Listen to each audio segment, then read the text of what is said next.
adalah laboratorium nasional di bidang hukum. Kita bisa melihat bagaimana praktek hukum di Indonesia. Ya, apakah jalannya bagus atau tidak. Oke, kita kembali sempitkan lagi kepada SP3, apakah ada kaitannya dengan RJ apa tidak?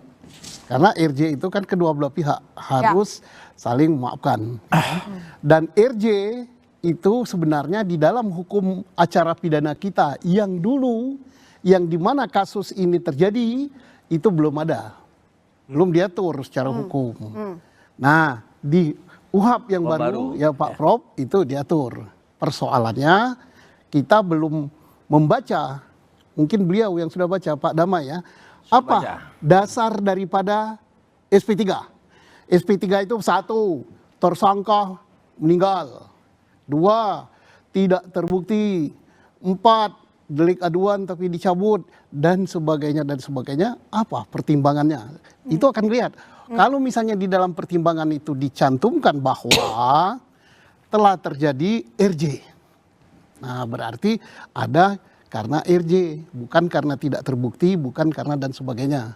Nah, timbul pertanyaan, RJ itu tidak ada di UHAP yang lama, tapi di UHAP yang baru ada. Nah, menurut azas hukum, manakala ada peraturan baru yang berlaku dan peraturan baru itu menguntungkan bagi tersangka, itu tersangka bisa memilih untuk tunduk pada aturan yang baru. Itu boleh saja RJ, artinya sah itu. Oke. Tapi kalau dikasih SP3 artinya sebenarnya sinyal besarnya memang sempat ada saling memaafkan antar kedua pihak.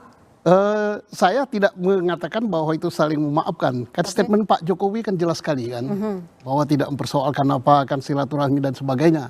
Nah, itu tinggal nurani masing-masing berbicara itu bagaimana. Saya tidak tahu pembicaraan itu. Dan maaf ini penonton mungkin lihat ya, saya duduk di sini, saya bukan berarti pihak sini, bukan pihak sana ya.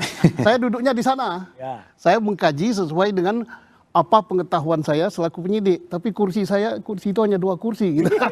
Saya tadi hampir duduk di atas mic itu. Kombes Budi bilang sebenarnya keduanya kan meminta restoratif justice tuh. Artinya kan memang ada kesepakatan antara keduanya begitu untuk saling memaafkan. Akan terjawab manakala Pak Damai menceritakan apa pertimbangan hukum di dalam SP3 itu.